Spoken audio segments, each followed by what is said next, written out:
Welcome to the Flynn Brothers podcast. I'm John. And I'm Jimmy. Today's big idea: Monopoly is the greatest board game of all time. We talk about our lifetime experience with Monopoly, from childhood summers to a recent bachelor party. Later, I share a brief history of Monopoly before we discuss the various and infamous house rules. Finally, we pitch ideas to modernize the horribly outdated Monopoly game pieces. It's all coming up. But first, here's the Solons. Oh yeah. Oh yeah. Oh yeah. Oh yeah. Oh yeah. Oh yeah.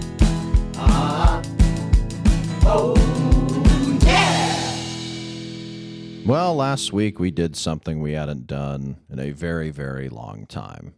We played Monopoly. It was sort of an impromptu bachelor party type thing that you threw for me there, John. It was sort of celebrating my upcoming marriage. We got some people moving out of town. It was sort of a nice guys celebration. You made some wonderful food. There was some adult beverages, and we were looking for some sort of activity to do. And there were a couple NBA games on, and then you had a very interesting suggestion. I did. I was fearing that the NBA games might not be instant classics, and so I wanted us to have something to fall back upon. And, you know, poker, it's the tried and true Right. boys game, you Right. know, the official game of bachelor parties. But my brother had said something in passing the other day. It's like, you know, there's nothing much better than playing a full game of Monopoly. And I was like, you know, I miss playing Monopoly. I used to play Monopoly all the time. We have a beautiful, wonderfully preserved board. And I said, let's break it out. It's from the 1950s, our board. We had a previous one our mother had from childhood, and she beat it all to hell as a kid, and we beat it all to hell as kids, and we eventually just gave it away. But luckily, we found one, I think in a thrift store or on the street, and it was just in damn near mint condition. But, you know, even though we had picked it up, say 5-6 years ago, we hadn't really played it. And I think it had probably been at least 10 years since I had played. Same for you? More, probably. Yeah, 15 maybe. I would say. 16. Go for it. 20. Yeah, probably about 20 years. 20 I probably 21 last played years. it when I was about Don't 10, need to 11, age yourself. Don't need to age yourself. Don't let the people know that your age begins with a 3. Don't let them know. You got to be young in this town, buddy. You got to be young in this town. I am 29 and a half. Thank you. Have been for years now. But I say Monopoly is the greatest board game of all time. You say Monopoly is the king of all board games.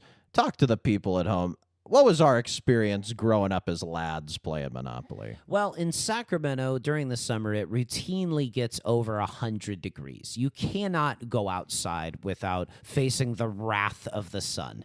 And my brother, we were in these day programs at public schools where it's just a bunch of kids being watched by teenagers hanging out all day while their parents work. And on these swelteringly hot days, you need to pass hours and hours of time. And the way we would do that was by playing Monopoly. Gigantic games of Monopoly. And you mentioned when it's that hot in Sacramento, it's almost like a snow day. You got to retreat inside. But temperature-wise, it was the opposite. We wouldn't go from frigid temperatures and into a warm room with a fireplace. We would go from the hot world into an ice-cold portable. Yes. I remember they had these portable buildings at the summer program. I don't even think I knew what the word portable meant or that it was, suggested these things could move if need be. I just knew the word portable, and I knew that was where the Monopoly board was. And we would have these massive games. I think Monopoly is somewhere between 2 and 6 players, but we oftentimes would have at least 6 players, and at least each player would be 2 different people, right? You would that way get teams, right? You would get at least 12 people playing. All these kids would be gathered around the board, and it was our first exposure to backstabbing and the rigors of capitalism and monopolies and how ugly money can be and how divisive greed can be. And there were a lot of house rules we had that were very, very fun, but again, really brought out the worst in us as young children. children. Yeah, there's thievery, there's rolling before somebody announces that you have to pay them rent, there's all manner of deception and trades, there's hiding, there's squirreling away secret stashes of money that you break out when you most need it, all sorts of sort of like showmanship and ancillary stuff that goes along with the board game.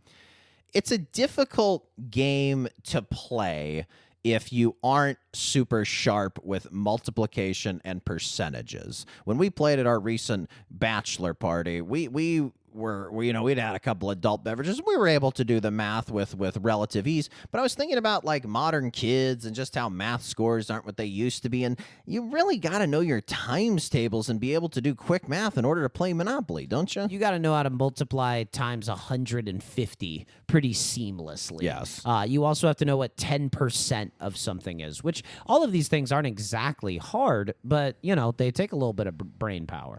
Something we were realizing as we played recently that we hadn't necessarily tuned into as kids, but obviously looking back, it's so obvious.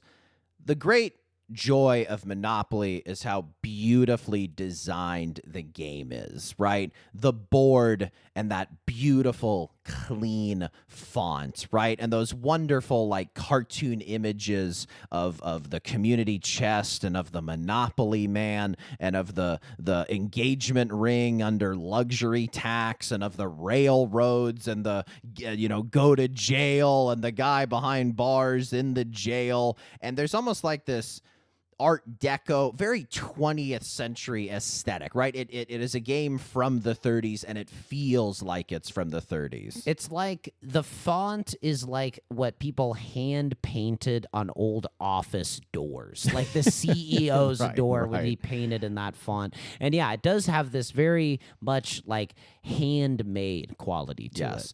It's very tactily pleasing in terms of touch.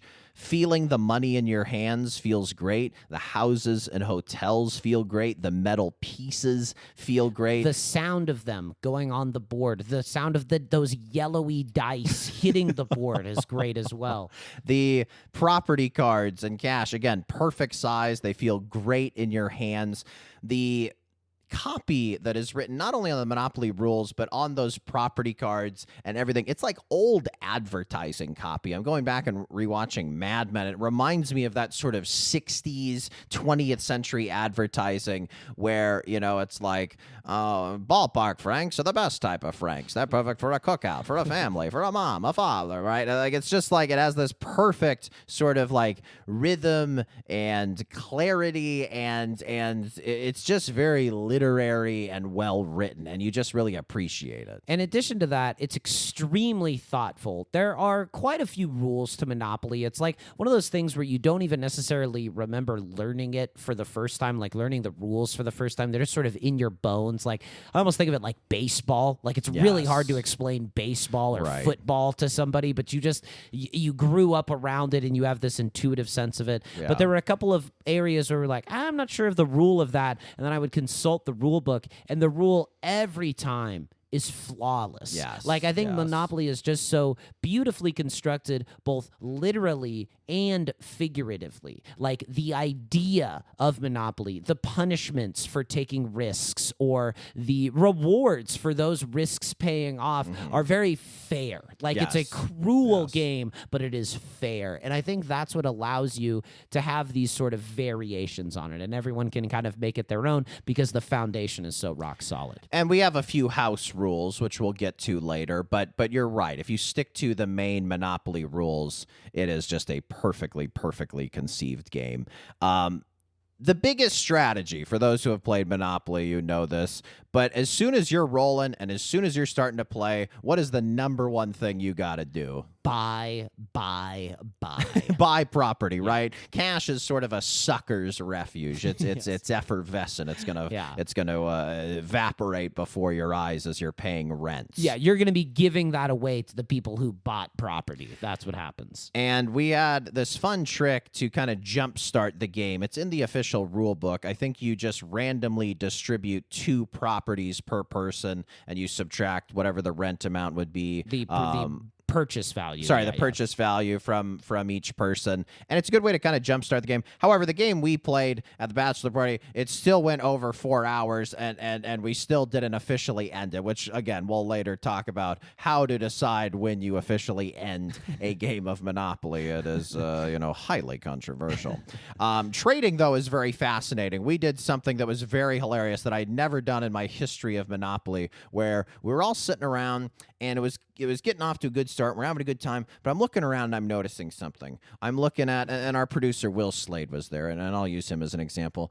I'm looking at him, and he's got 3 railroads. He's got 3 of the 4, and one of our other friends has that 4th railroad, right? And then I got 2 of the purples, right? And another friend has the 3rd purple, and then I have 1 of the yellows, and you have 2 of the yellows. And I was noticing, all right, we all have 2/3 or 3/4 of a Monopoly. We got to make something work here. And it reminded me of in the NBA, they'll do these 3, 4, 5 team trades that are very, very complex. But at the end of the day, everyone ends up happy, right? And our whole life with Monopoly, you trade from one person to another. It had never even occurred to me that you could do a 3, 4, 5 person trade. So what happened was, as I sunk one of my beverages, I was looking around and I got kind of a funny notion. What if we tried a 5-way trade? And I said, you give Slade your railroad, and you give me your purple, and I'll give you my yellow. And John, you get the 2 oranges, but you got to dole out some cash. And we were all able to get our monopolies. I think the line I used is we all held the properties in our hands and we're getting a little confused about who gave what to who. Is I said,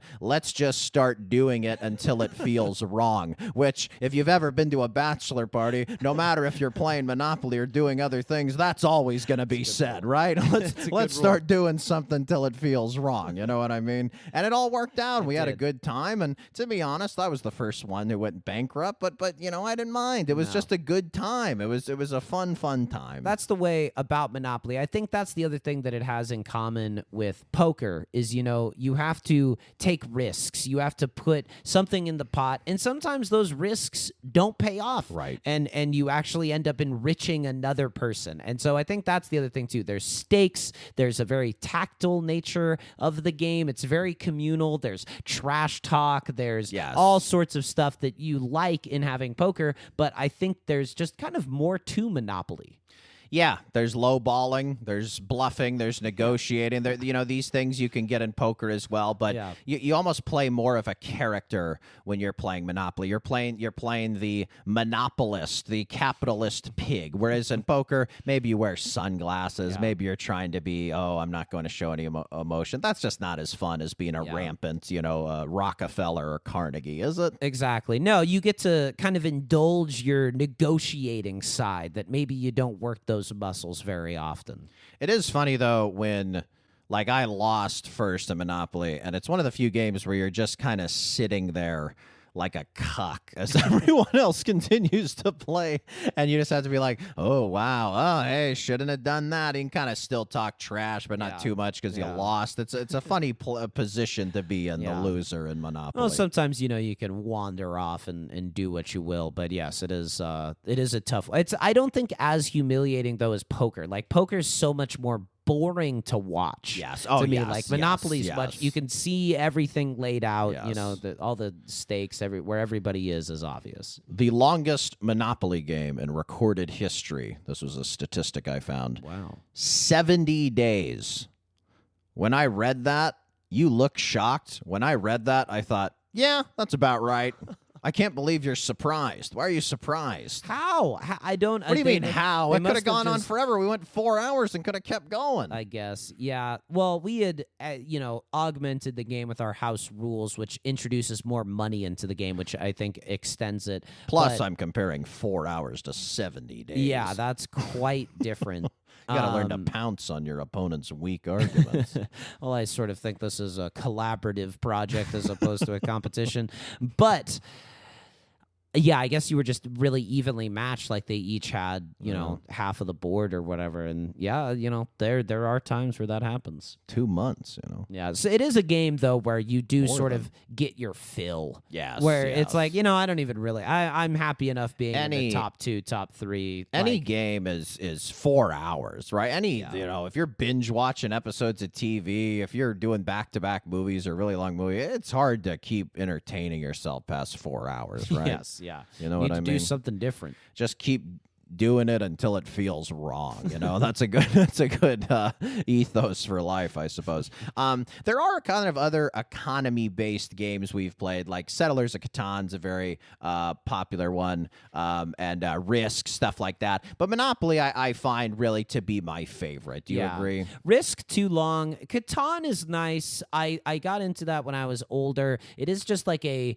simpler Monopoly. Yeah. Like it's of a simpler time. There's still trading. There's a lot of the stuff you like, but to me, those octagonal tiles that you assemble on the board. When I was pulling out the Monopoly and I was counting out the money that everybody was owed, I was just like, I am so back. Like I felt a part of myself that had been dormant for so long come back alive. And the game is simple. I feel like when I do board game nights or do game nights with other people, I spend the whole game just learning it, and then it's a game I never play again. I like really simple games. I like classic games, and to me, Monopoly just totally scratches that itch. Yeah, there is some complexity to it, but you can learn it as you play. Yes. As opposed to like, all right, now you have to keep these 8 different things in your mind Right, at once. right. Whereas Monopoly, it's like, roll, buy, or did you land on something that somebody else's owns?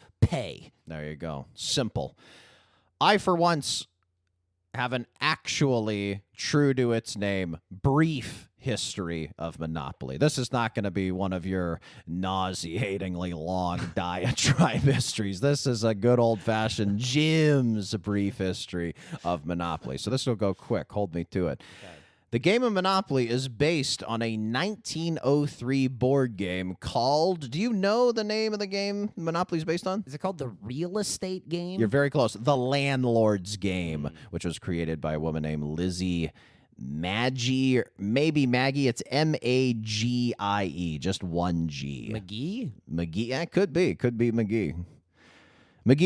Maggie, etc., invented it originally as an anti-monopolist game and showed why it's bad to have concentrated wealth versus sharing wealth. Think about how fun Monopoly is at the very beginning of the game versus how much bitterness there is at the end of the game. I guess that was what we'll call her Lizzie was trying to accomplish with her game. That is the joy. I was the one who did the best in the Monopoly game. Hey, good for you, buddy. And it's pure luck. It was because you guys landed on my highest paying property a couple of times early. Could have easily gotten over it. And as it goes along and you are surging ahead and you are accumulating more and more money and people are giving you more and more money and their prospects for victory are dwindling, you do begin to feel a bit guilty. Yes. Oh, it's unnatural, right? Which it's like one of the 7 deadly sins, greed. Yeah. And you're like, well, it's the rule of the game. I have to take your money. Right. I can't even imagine being a multi-billionaire.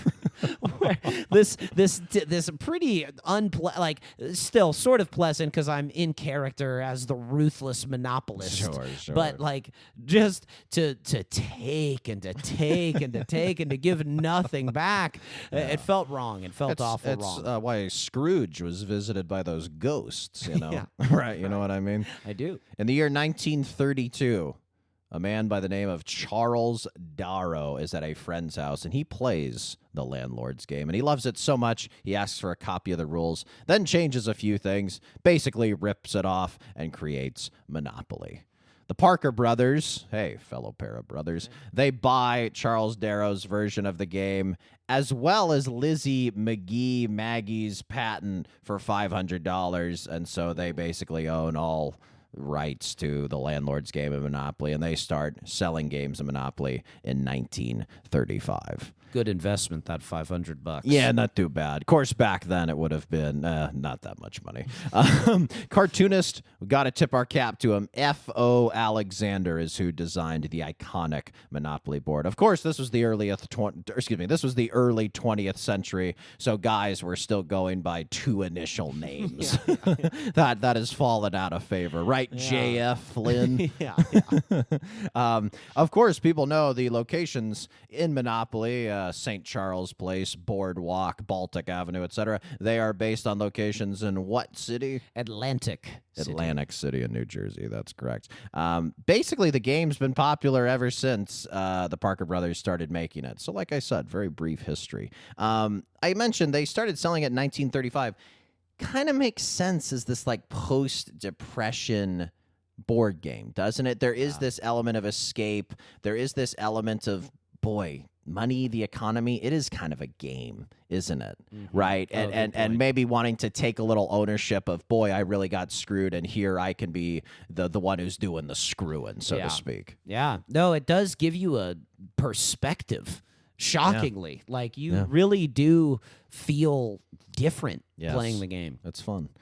Quick dalliance into modern day. Hasbro acquired Parker Brothers in the early 90s. Hey, Hasbro, Parker Brothers. There's a lot of brother kind of bro things going on. I don't know. We should invent a game. Maybe they seem to like brothers over there. Yeah. They bought the brother company, Bros, in their name. I don't know. Something to think about. Got something going there. Hasbro expanded Monopoly into digital games, gambling, and these different versions of the game, which you've seen, right? There's the Harry Potter Monopoly or Star Wars Monopoly. There's ones of like New York City and London and stuff like that. Pretty much every version you could possibly imagine. I think there might even be a Sacramento one. We've played it. That only appeals to me to be like, oh, that's Boardwalk, huh? Okay. Like, that's it. I want the classic. I want the classic. It feels all wrong, and I don't even like the modern redesigned Monopoly board. It's got to be 2D. I don't want to see the Monopoly man with dimensionality. He's supposed to be a cartoon. I don't want to see, Boardwalk Avenue popping out at me. I just clean, simple. Right? Landlord's Game, if you look up an original board of it, it's a little more complicated in terms of like how many spots there are, but it does have that nice, clean symmetry to it, which is pretty cool. There's also these Monopoly games. Like I've played Monopoly Deal, which is kind of Monopoly as like a card game, or there's like Monopoly Go on the phone and stuff. It just kind of doesn't feel the same, does it? All about the stuff in your hands. Like, I literally think they got the designers from, like, Philip Morris. Like, whoever invented the Marlboro pack of cigarettes also invented every piece on the Monopoly board. Now, that's not a fact. That's not a fact. That's not a, we're doing a brief history here, and you're levying an accusation. That's how it felt. That's how it felt. All right, we're going to take a quick break. We'll be right back.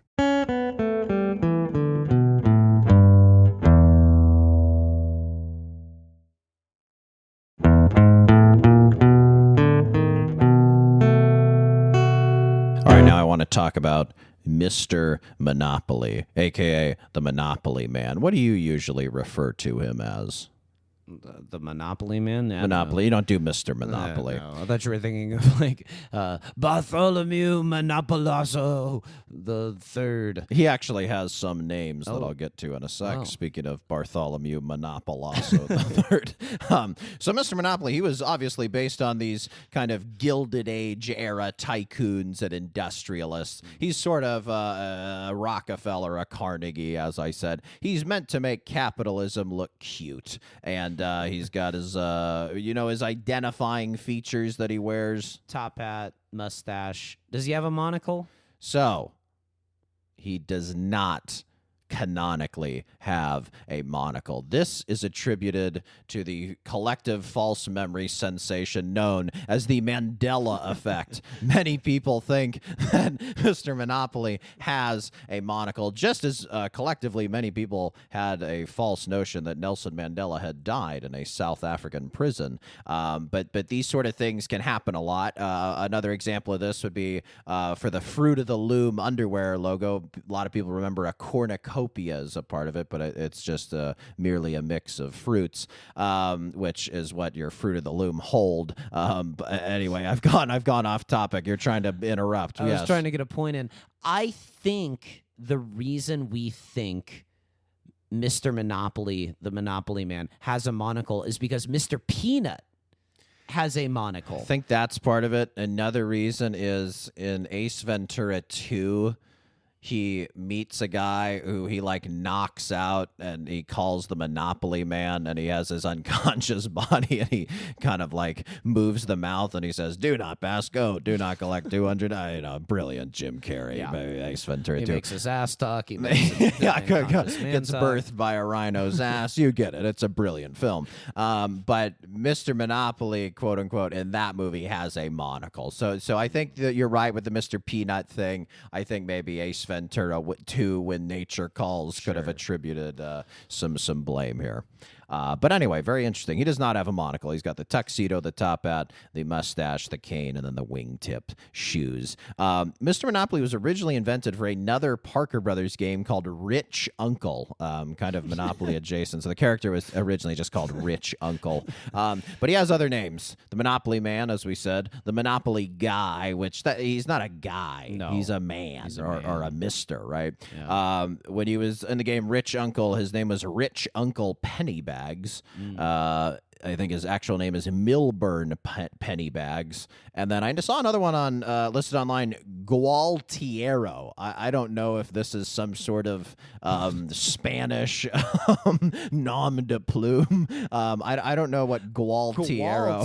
Gualtiero. I don't know what that is at all. That makes Bartholomew Monopolazzo seem more normal. The third, I believe. He's a proud lineage he comes from. Maybe we can get that started. Bartholomew Monopolazzo the third, whatever we said. But originally he just appears on the community chest and chance cards, right? Second prize in a beauty contest, right. All those ones get out of jail free. The main character. He's sort of you in the game. Yeah, right? It's like you pay poor of. tax. He's the character you're playing, right? We talk about you as you play Monopoly. You play a character, and you're sort of got Top the hat. Pringles mustache and the wingtip Cumberbund. shoes. Yeah. All right.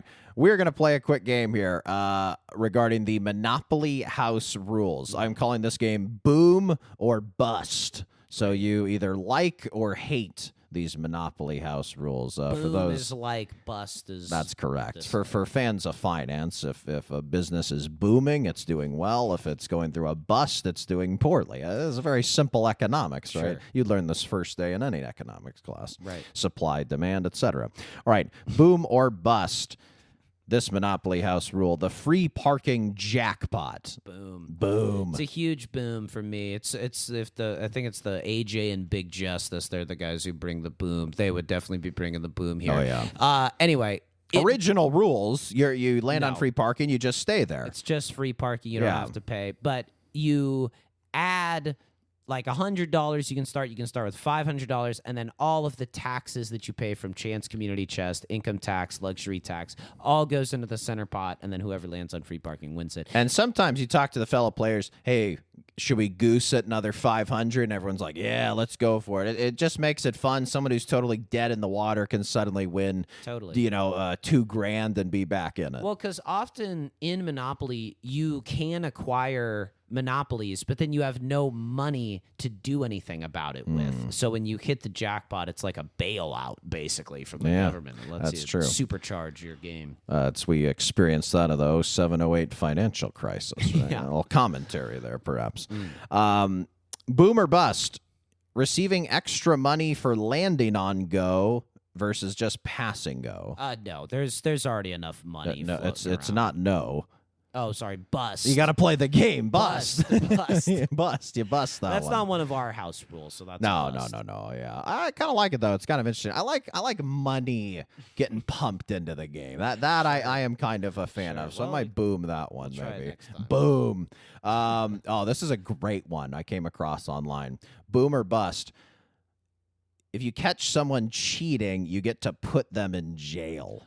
Ooh, that's a big boom. Boom. That's great. That's a good one, Yeah, isn't I it? like that. We weren't doing too much cheating No. at the bachelor party.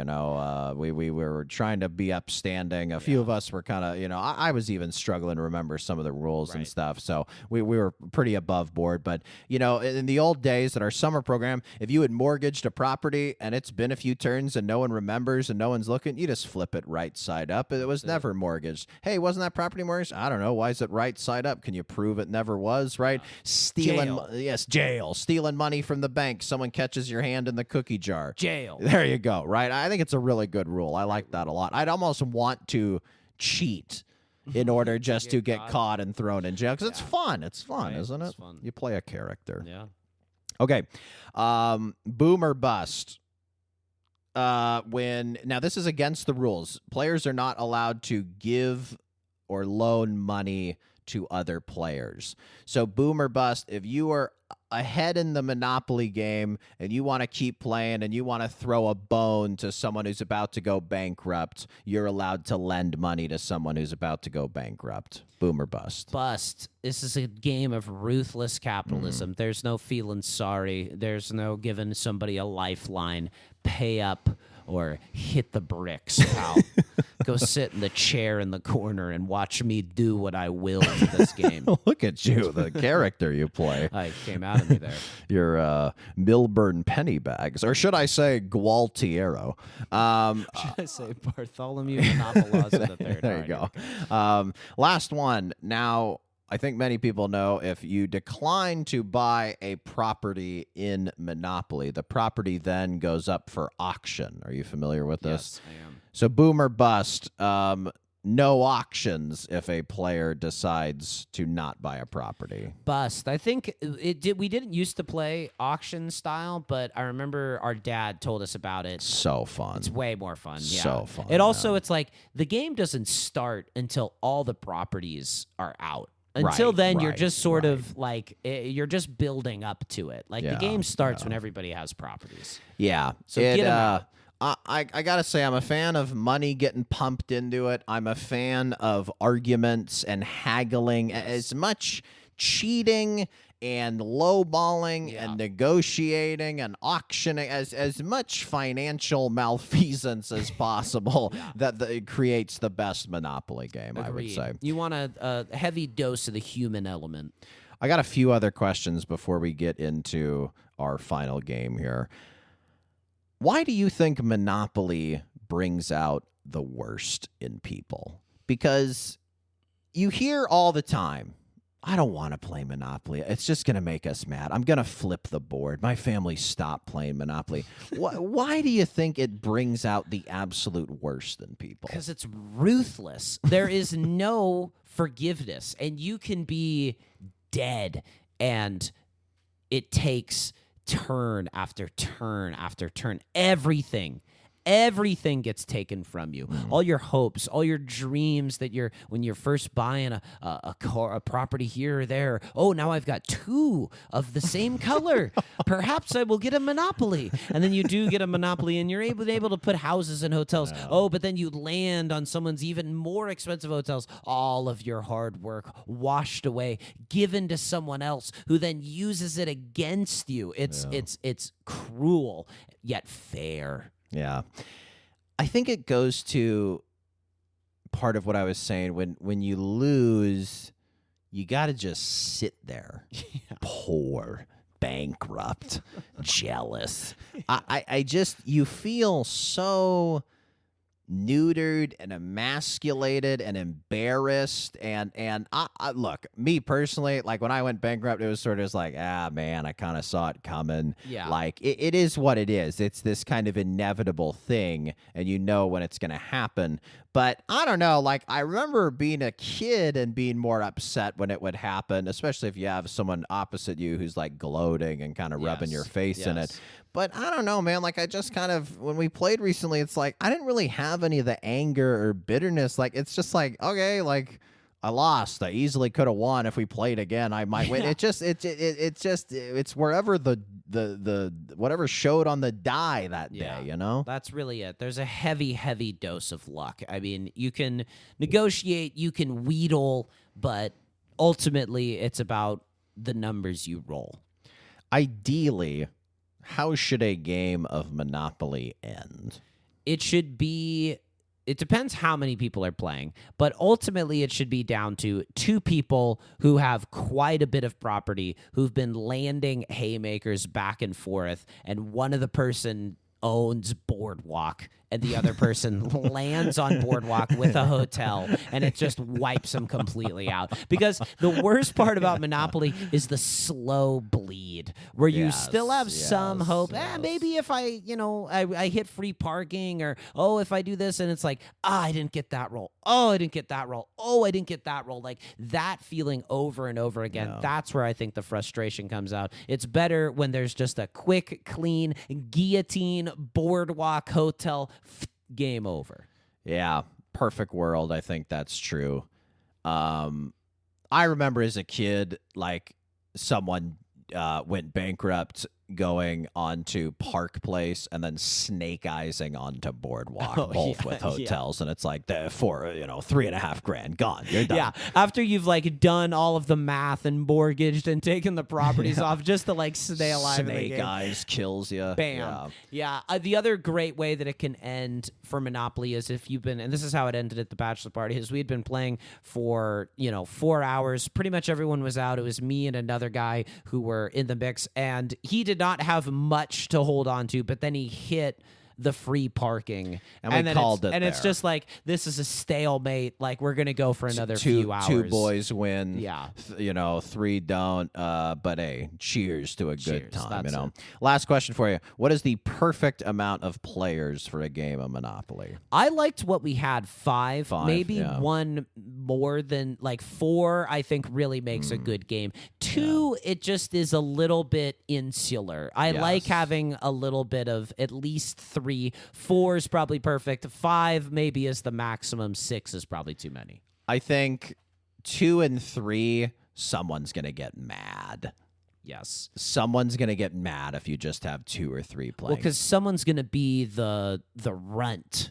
Runt of the litter. Whereas right. with 4 or 5, like there's going to be a couple. Like you won't be alone in your lot. In 4, life. even 4, like I'd say 4 to 5. 6, it's just gonna take too bloody long. It would be fun. It'd be awesome, but it just takes too long, right? 4 or 5, I agree. I think that is kind of the right number. I really enjoyed 5. I thought that was we had a good group of fellas, and Great it was time. a good time. It was a good time. All right, I want to get into our final game. It involves the Monopoly game pieces, which, as we said in the open, they are very outdated. So I thought what we'd do is a public service to those brothers over at Hasbro and Parker Brothers, a subsidiary of Hasbro, and we would pitch some modern updates for the Monopoly game pieces. What do you think? I think it sounds great. One final thing, though. I do think part of the joy of Monopoly is the frozen in time nature of it. Like, I am very excited to go along for this exercise, but I think the beauty of Monopoly, like a black and white movie, is don't change a thing. Leave it as it is. We're gonna leave it beautiful. Well, think of this game then as Wizard of Oz at the Las Vegas Sphere. Yeah, we're gonna AI it. We're gonna cut out whole scenes and stuff like that, and just create a real abomination. So I have the original Monopoly game pieces. They are thus: the top hat, the thimble, the iron, the boot, the battleship, the cannon, the race car, the Scotty dog, the wheelbarrow, and the horse and rider. So a few of those you would not necessarily get in a traditional Monopoly board. I think most Monopoly boards come with 8. Monopoly is usually 2 to 6 players. In our version, for instance, we did not have the wheelbarrow nor the horse and rider. However, I have seen both of those in versions of Monopoly I've played. So we're just going to do all of these. We'll just go one by one, and we can pitch some ideas. I kind of tried to do the modern day equivalent of that thing, even if it's not a perfect one-to-one. And then at the end, if there's anything we missed or any objects you just wanted to get in there randomly, we can do that as well and try to formulate some type of consensus for these modern day items. Sounds good. I've got a few that I feel good about. Beautiful. Top hats in the olden days displayed wealth and prestige, and they were very commonplace. They were attainable, but they showed a certain level of status. So my modern day update for the top hat would be an Apple Watch.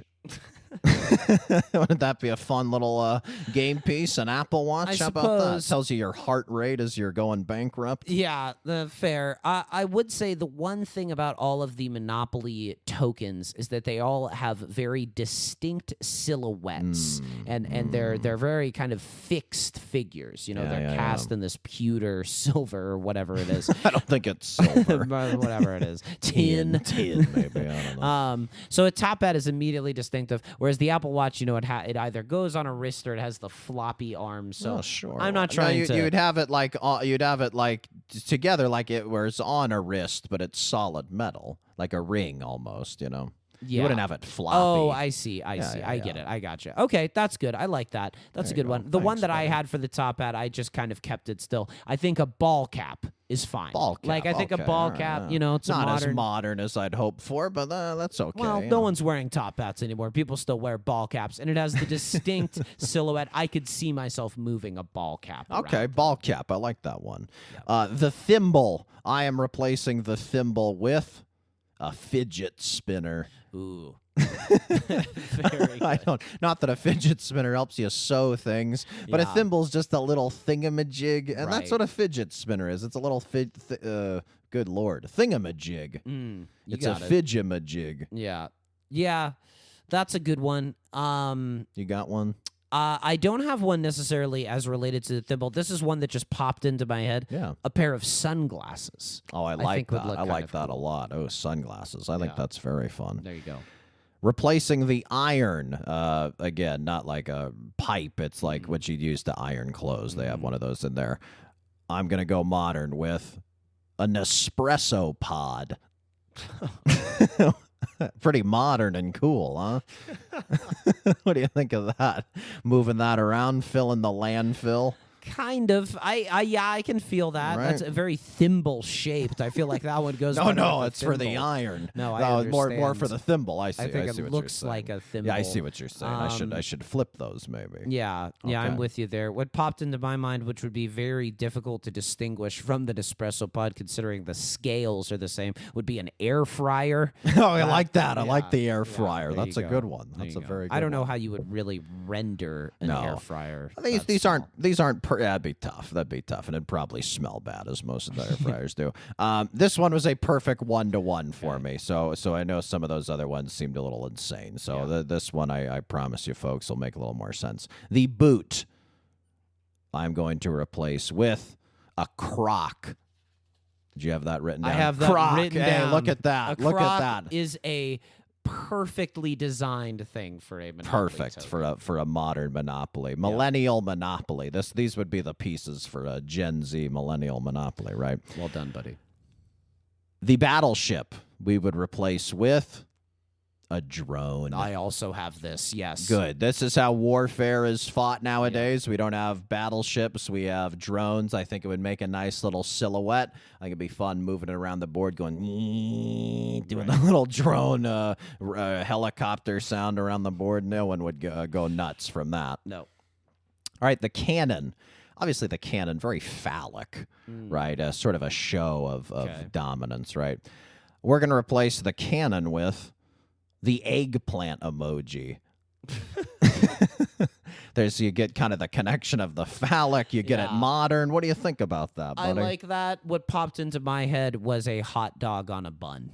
Oh, that's pretty good. That for is phallic. that's almost more 1930s than it is modern. People were eating Sure. more hot dogs and buns back then. Listen, I just tell you what came into my head. If anything, it'd we're be a not all- Beyond Meat sausage and a gluten-free bun, right? That's the Sure. world we live in, right? Look We at that can say. commentary, this Yeah. alt-right here podcast you segment. go. Yeah. Okay, this to me, another slam dunk. Okay. Slam dunk. Race car. Yep. We're replacing with a Waymo.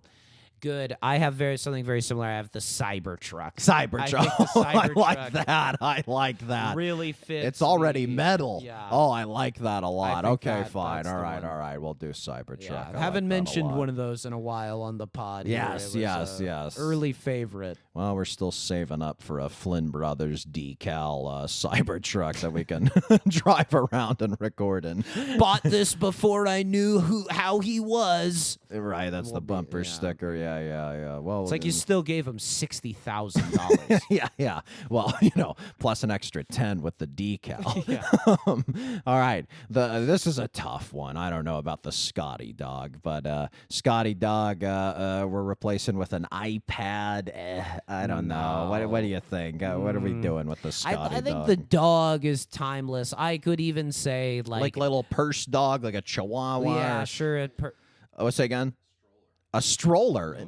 Dog and a stroller. I'm liking that. That is a good one. He's Slade. got his Very head good. poking out of it. I like that He's a got lot. The mittens on his paws for it. The hot pavement. You can tell we've lived in Los Angeles for a while. My goodness, dog and a stroller. This is certainly a little dated, but maybe the I Can Has cheeseburger cat. Oh boy, yeah, that's certainly dated. That's almost more dated. Is that from the 30s too? No, it's not. Feels 15 like it, years ago.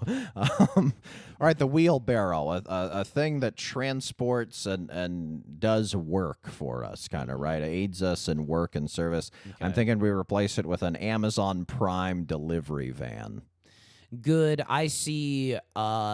This is not great in terms of your, bringing it into the modern age. But one of those 50s robots, like a little mini Beep boop. mini Okay. robot. Maybe those that Japanese company where the robots can shoot basketballs and Sure. Or the Boston Dynamics guys. Yes. Yeah. Maybe something like that, right? One of those freaky little dogs that they're eventually going to attach a, automatic machine gun to. Yeah, and right. rule over us. Well, a hell of a way to go out, huh? Yeah. Well, that's why you get the Cybertruck. Those things are bulletproof, right? You drive it to your bunker out in the valley. Yep. Last one, the horse and rider. I am replacing with a Lime scooter. What do you think? How about that? Good silhouette on the scooter, Yeah, right? and then there's two teens on it. Yes, There you couple go. of Gen Z teens on the Lime scooter. What do you think? What was the best one we had, do you think? I think the Cybertruck is the one I think that that's a I good can one. see the most The- naturally. the It already sort of looks like a Monopoly It token. does. I like the croc, too. I've never seen a croc. metal croc. I Croc like is that great. a lot. I The think drone? Not drone. bad. We had a couple in a row there, and then the Yeah. eggplant emoji. I forget. Did we love that? What were we thinking on that one? We loved it. Yeah, Buddy. good, Great good, job. good. The drone, little sad. The croc, I actually think, buddy, this is, we don't often come up with great ideas for Right. modern art here. I think if you dipped a croc in bronze and brought it to a modern art gallery, I think you could get a little chunk of change. You think some hack has beat us to that, though? I would not be surprised. I would bet there's a hack in this very city, nay, this very neighborhood who's beat us to it. Well, But hey, we got to give it a shot, right? We got to give it a shot. got to roll the dice and see where they take you. Hey, just like in Monopoly, just like in life, right? There you go. Let's close it out, shall we? Please. All right, we've gone bankrupt, you might say. One of us has. That's right. I won't say you. Please subscribe, comment, and leave a rating. Send questions, comments, or big idea suggestions to our business email, flynnbrospod@gmail.com. Thank you to our producer, Will Slade, and we'll see you next time on the Flynn Brothers Podcast. Take care, buddy. No, buddy, you take care.